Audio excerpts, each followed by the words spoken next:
on va passer à la radiothérapie avec l'actualité présente et les thérapeutiques d'avenir. Cédric, oui. Merci. Donc, je vais vous faire un petit topo sur les nouvelles techniques de radiothérapie. C'est très pratico-pratique et très illustré. Donc, énormément des patients porteurs d'une tumeur de l'oropharynx relèvent d'une radiochimiothérapie qui est un traitement extrêmement toxique puisque les doses sont très élevées. Il y a 35 séances de radiothérapie à délivrer. Et la chimiothérapie est également toxique. Donc, tous les moyens sont mis en œuvre pour diminuer les séquelles tardives de nos traitements. Actuellement, on n'a pas le droit encore de désescalader, mais on espère pouvoir diminuer la dose de radiothérapie et peut-être éviter aux patients porteurs des tumeurs HPV l'association d'une chimiothérapie également toxique. Alors, pour comprendre les innovations, il faut savoir comment traiter les patients de façon standard. Donc l'IMRT, il y a juste cette diapositive pour expliquer que maintenant c'est très fortement validé, c'est recommandé, on a plus de 10 ans de recul sur ce type de traitement. Donc, pour comprendre les avancées, comment on faisait avant? On traitait avec des faisceaux latéraux opposés. Donc, vous voyez ici une patiente qui est sous le masque. Les faisceaux latéraux traitaient toute la partie ici, ce qui s'illustre sur la dosimétrie. Le dépôt de dose est représenté comme ça. Alors, vous avez sur ce schéma le schéma du patient sous le masque avec la mandibule ici, la vertèbre, la moelle. Et vous avez le contour ici qui représente en fait les chaînes de ganglions bilatérales avec ici un ganglion positif sur lequel va être déposé plus de doses dans un second temps. La première partie du traitement était toujours délivrée avec deux faisceaux latéraux qui faisaient un espèce de bain de photons. L'isodose de traitement est la violette et elle entoure bien sûr le volume contouré par le radiothérapeute, mais beaucoup plus, notamment les organes qui sont ici, qui sont les parotides. Vous avez la parotide à droite ici, puis la gauche ici. Donc c'est un bain de photons. En bas, on est face aux épaules, donc on ne peut plus passer par les côtés. On fait un faisceau antérieur qui vient déposer de la dose sur les chaînes de ganglions des deux côtés, donc à droite et à gauche, donc toujours le même contourage. L'isodose de prescription, c'est celle-ci, vous voyez qu'elle est relativement large, et on a une brique médiane qui cache le larynx en avant. Voilà de face le faisceau susclaviculaire qui, comme vous voyez, ne peut pas passer sur les côtés. Le problème de cette technique, alors en dehors du fait que c'est le bain de photons, encore une fois, que ça délivre d'une radiothérapie d'une précision à peu près incertaine, parce qu'on a du mal à épargner les structures autour, on avait des soucis aussi de jonction de champs. Pour éviter les surdosages à la peau, on est obligé d'assurer un certain espacement entre les faisceaux, donc le faisceau susclaviculaire et les faisceaux latéraux, et ben on avait un trou, une perte de dose ici, qui est un lieu où on pouvait voir, et on peut voir encore des récidives des patients qui ont été traités il y a longtemps. Et il y a un deuxième problème, c'est qu'on ne peut pas continuer, on ne peut pas délivrer la totalité du traitement avec les faisceaux latéraux, parce qu'il y a la moelle au milieu, et la moelle ne va pas supporter les 25 séances délivrées en préventif sur les chaînes de ganglions. Donc on est obligé de rajouter des faisceaux qui sont spinaux ici, qui sont en électrons. En fait, on est parti des grands faisceaux latéraux que l'on a fermés en arrière, en regard de la moelle, et on va utiliser des faisceaux d'une énergie différente en électrons qui va aller moins en profondeur et qui va permettre d'augmenter la dose sur les côtés sans l'augmenter au milieu. Donc on protège la moelle. Deuxième problème, on a un sous-dosage ici, donc dans une zone de ganglions potentiels. Et je vous ai mis rapidement en comparaison une dosimétrie en IMRT, donc j'ai du mal avec les couleurs parce que l'écran n'est pas très bon, mais bref, l'isodose de prescription, donc c'est-à-dire la dose prescrite par le radiothérapeute, est toujours cette courbe épaisse ici, et on la retrouve en bas ici. Vous voyez qu'elle suit nettement plus les volumes de la tumeur, du contourage du radiothérapeute autour des chaînes de ganglions dessinées, et qu'on épargne la partie externe des parotides des deux côtés, ce qui va permettre aux patients de récupérer une salivation, certes pas identique, parce qu'il y aura forcément une zone des parotides qui sera plus fonctionnelle, mais nettement supérieure dans les années qui suivent le traitement. Un autre exemple assez franc, quand on traite les ganglions de la base du crâne, ça s'appelle les ganglions rétropharyngés, et pour les tumeurs de l'oropharynx, notamment d'amygdale, on est amené à les traiter en préventif, et ben, on ne peut passer qu'avec des latéraux. Et alors la dose qui est prescrite par le radiothérapeute en traitement conventionnel, et ben, c'est ça. on passe dans les muscles, dans le haut des parotides, dans les muscles de la mastication, et c'était responsable de strabismus. Et avec les nouveaux traitements, on se conforme au volume contouré par le radiothérapeute avec une dose autour qui est nettement moindre, une protection des parotides qui sont dessinées sur ce scanner-là. D'autres exemples, il y avait eu des tentatives d'amélioration. Alors ça, c'est le traitement de faisceaux latéraux. On rate la partie du volume en arrière. Il y a eu des tentatives de traitement toujours avec des faisceaux fixes, standards, utilisables en routine depuis de nombreuses années, en rajoutant des faisceaux en arrière. C'était toujours pas très élégant et pas très conformé. Et ça, ce sont des exemples de radiothérapie. Voilà. Pour faire ce traitement-là, on augmente énormément le nombre de faisceaux. Pour faire la première partie du temps de traitement, il y avait 3 faisceaux de latéraux et le faisceau susclaviculaire. On a dû passer à une quantité de faisceaux entre 5 à 7, voire 9 parfois, selon la complexité du dossier, pour arriver à une dose délivrée comme ça.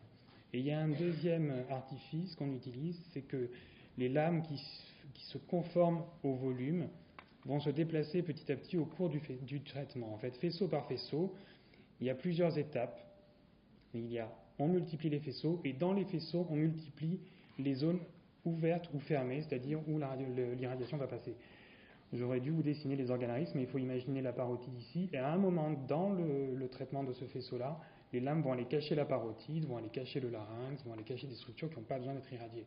Et en multipliant les faisceaux et en additionnant l'effet de chaque faisceau, on se retrouve avec une dose délivrée de façon organique, concave par endroits, etc., et qui nous autorise de protéger les organes autour.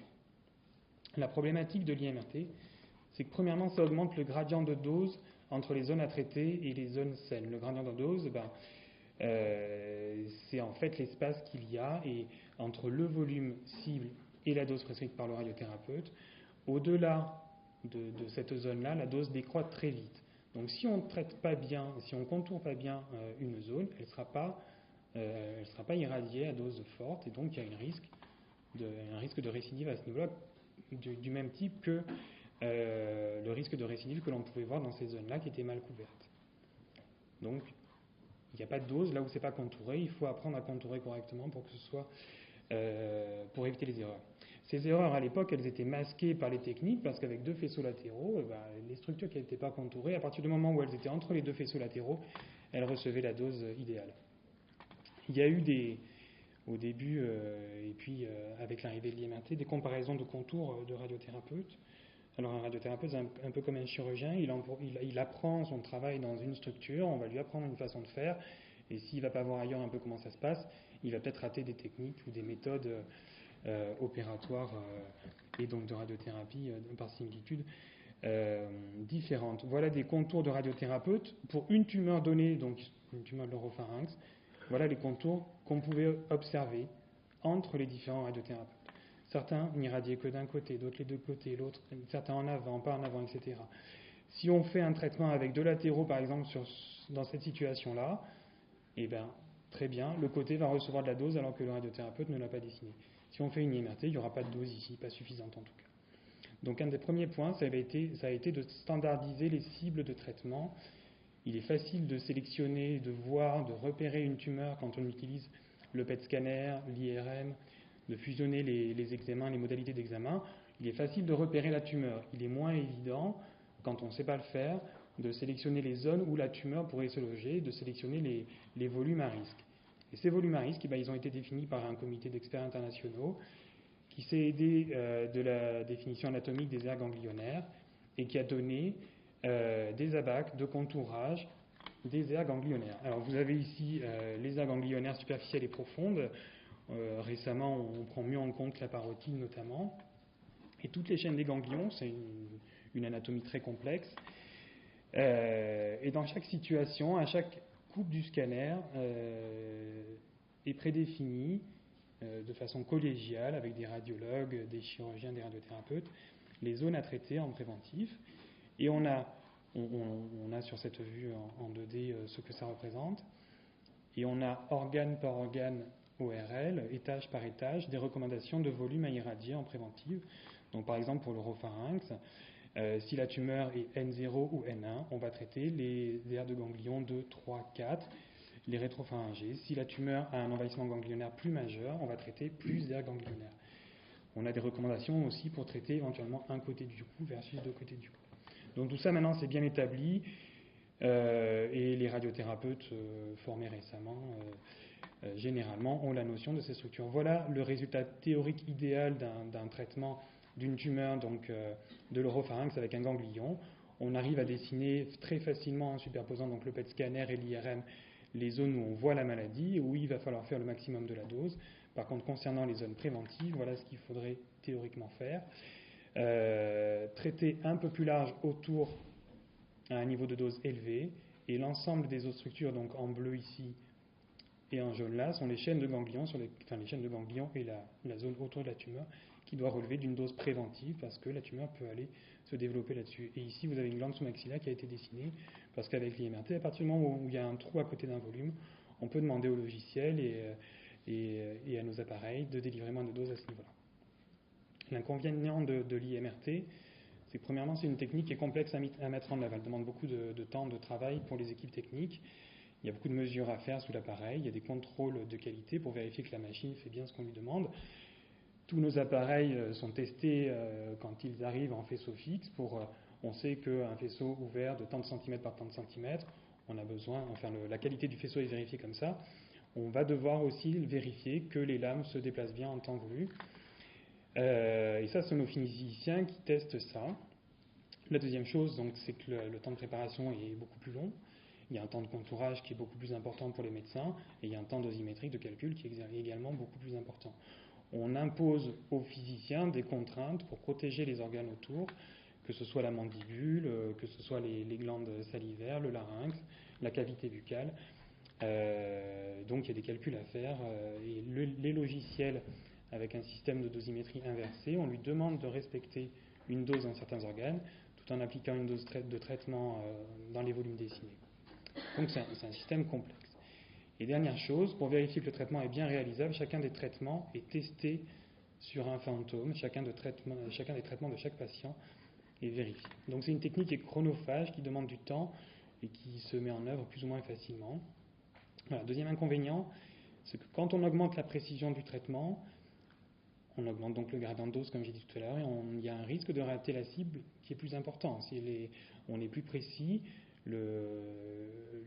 si le patient est mal placé sous l'appareil, on rate la cible.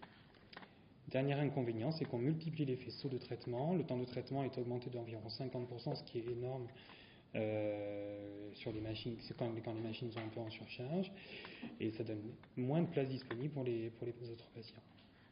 Alors les solutions à tout ça, c'est au niveau de la préparation, c'est l'apprentissage et l'expérience des équipes.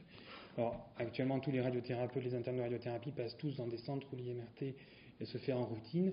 Il y a 10 ans, ce n'était pas le cas, ce n'était pas développé partout. Il fallait faire des stages dans d'autres services.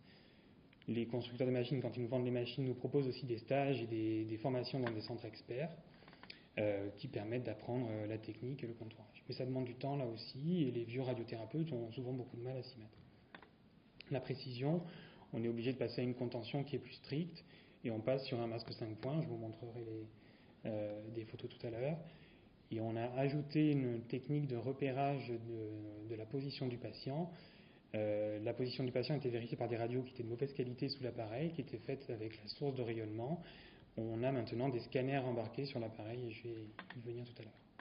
Concernant le temps de traitement, je vais vous dire un mot sur l'arc-thérapie dynamique, qui permet d'arriver à une délivrance de la dose équivalente, avec un temps beaucoup plus court.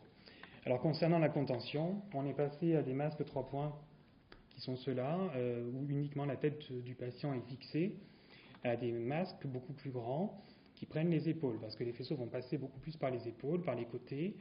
Il faut que les épaules soient toujours au même niveau. Donc voilà sur un mannequin ici. Ça pose un problème pour les trachéotomies. Les patients qui ont des trachéotomies, il faut soit qu'on découpe le masque, soit éventuellement qu'on reste sur un masque 3 points. Avec ces systèmes de contention, la précision est de l'ordre de 3 mm, et ça nous permet de prévoir dans le traitement une marge au-delà des zones à irradier de 5% uniquement. On a quand même une marge importante. La deuxième chose qu'on a, c'est l'IGRT, c'est l'imagerie, c'est la radiothérapie guidée par l'image. Alors, nos appareils, vous avez ici un appareil de radiothérapie de dernière génération sur lequel il y a une source de traitement en mégavolts, et les constructeurs ont ajouté une deuxième source ici en kilovolts, qui est l'énergie utilisée en radiodiagnostic pour faire les scanners et même les radios standards. Elle est donc face à un panneau qui va recueillir le rayonnement au travers du patient, et on va se retrouver à pouvoir faire au moment du traitement, quand le patient est allongé sur la table, l'appareil tourne autour de lui, et il va être reconstruit un scanner de bonne qualité, puisque c'est en kilovolts, c'est quasiment la même qualité qu'un vieux scanner de diagnostic, on va dire, qui peut se faire sur toute la hauteur du cou, et on va repérer comme ça la position du patient sous son masque. C'est une source de rayonnement qui est en kilovolts et qui apporte une dose qui est négligeable comparativement à ce qu'apporte une source de traitement en mégavolts. Les mégavolts, c'est le seuil, le niveau d'énergie qu'on apporte pour le traitement. Et rajouter une imagerie en mégavolts apporterait de l'irradiation qui augmenterait les effets secondaires et la dose notamment aux organes autour. Donc là, en kilovolts, l'apport de dose est négligeable. Une fois qu'on est sous l'appareil, en temps réel sous la machine, on va pouvoir faire donc ce scanner et les systèmes vont nous permettre de recaler manuellement ou automatiquement la position du patient sur les pupitres. Les manipulateurs utilisent ces logiciels-là, donc on a soit un système de damier pour vérifier qu'un scanner est bien superposé à l'autre, soit un système de couleurs comme ça qui nous montre les zones de densité où la superposition n'est pas idéale. Notamment dans ce dossier-là, il y avait un problème au niveau de la base du crâne, on voyait qu'elle n'était pas très bien placée. On recale l'image et on a une mesure instantanée du déplacement à faire, et la table de traitement va se déplacer en fonction de la mesure ici. Ensuite, nouvelle technique, donc on a vu l'IMRT, en augmentant le nombre de faisceaux, on arrive à être mieux conformé. On a vu l'IGRT, il y a une nouvelle technique qui va arriver bientôt à Toulon qui est l'arc-thérapie dynamique. Pour l'IMRT, chaque faisceau est fixe. L'appareil prend une position définitive au niveau du patient, 5, 7, 9 faisceaux, va se stopper à ce niveau-là et va irradier partiellement, étape par étape, en fermant petit à petit les lames au niveau des organes. Donc, il y a un nombre de faisceaux qui est important à cause de ça. Quand on fait de l'arc-thérapie dynamique, en fait, l'appareil va tourner en temps réel autour du patient. On va multiplier de façon infinie le nombre de faisceaux puisqu'on va passer sur 360 degrés autour du patient. Et en temps réel, pendant la rotation de l'appareil, l'irradiation va se faire et les lames vont bouger en fonction de quel organe elles reçoivent. Elles vont être ouvertes quand il n'y a pas d'organe risque en face et elles vont se fermer en temps réel au moment où elles vont passer devant les organes à protéger. Donc tous les paramètres du faisceau sont modifiés en temps réel au cours de la rotation. Donc l'angle du bras, du MLC, c'est-à-dire des lames qui peuvent tourner dans un sens comme ça. Les lames vont se fermer pour cacher petit à petit. Et le débit de dose délivré par l'appareil va être modifié aussi en temps réel. Donc c'est extrêmement complexe et ça demande aussi une préparation de l'appareil, des mesures sous l'appareil et un contrôle de la qualité mécanique de l'appareil plus complexe. Et un contrôle également de chaque traitement pour chaque patient, avant de débuter. Alors j'avais fait une vidéo, mais j'ai l'impression qu'elle ne passe pas. Je vais essayer de la récupérer directement sur la clé. Pour vous montrer un petit peu ce que ça donne. Voilà. Donc c'est la vidéo de l'autre constructeur, mais peu importe, ça marche exactement pareil. Vous avez un patient qui est un patient ORL, il est sous son masque, l'appareil part d'une certaine position et va commencer à tourner autour du patient. Vous avez le temps qui défile ici et vous avez les lames qui bougent en temps réel au moment de l'irradiation. Vous avez ce que ça représente ici en dépôt de dose et ce que ça représente sur le patient. On va voir se dessiner le cou du patient et les chaînes de ganglions que je vous ai fait qui vont apparaître petit à petit. La dose délivrée par l'appareil évolue en temps réel en fonction de l'épaisseur à traverser notamment.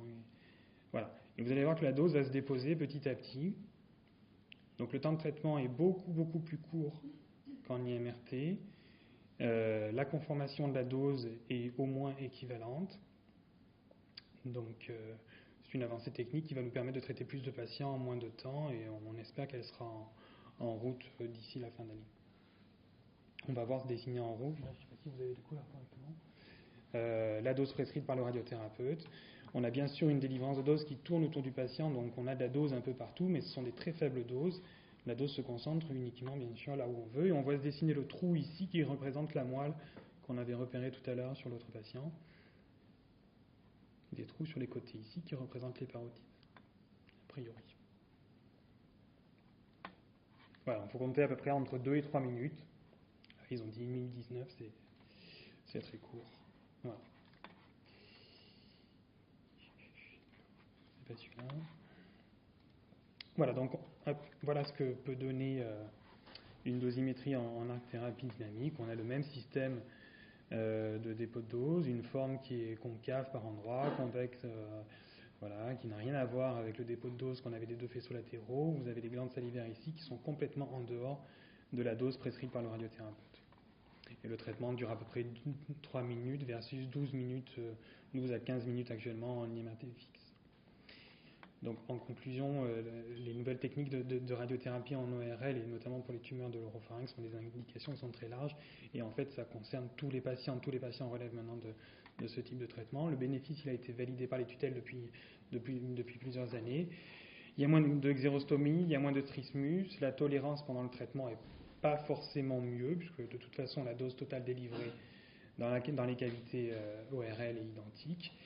Vous pouvez voir des différences sur les patients avec ces nouvelles techniques. On voit d'autres petits effets secondaires qui sont par exemple l'alopécie de la nuque qu'on ne voyait pas du tout parce que les patients passaient les faisceaux de traitement ne passaient pas du tout derrière quand on faisait les traitements classiques. On peut avoir une irradiation de la cavité buccale par les faisceaux qui viennent de devant, qui est plus importante qu'avant. Alors il est de notre rôle de mettre une contrainte et de demander au système de protéger mieux la cavité buccale et le larynx, qui lui était protégé par une brique, le faisceau ne passait pas par le larynx, on le cachait complètement. Avec la technique, il faut demander à le cacher si on veut qu'il soit bien protégé. On améliore donc la précision des traitements, on diminue de façon importante le temps de traitement avec l'arc-thérapie dynamique, donc le bénéfice pour les patients il est majeur. Il est actuellement à Saint-Louis appliqué à environ 90% des tumeurs ORL. Voilà, merci de votre attention.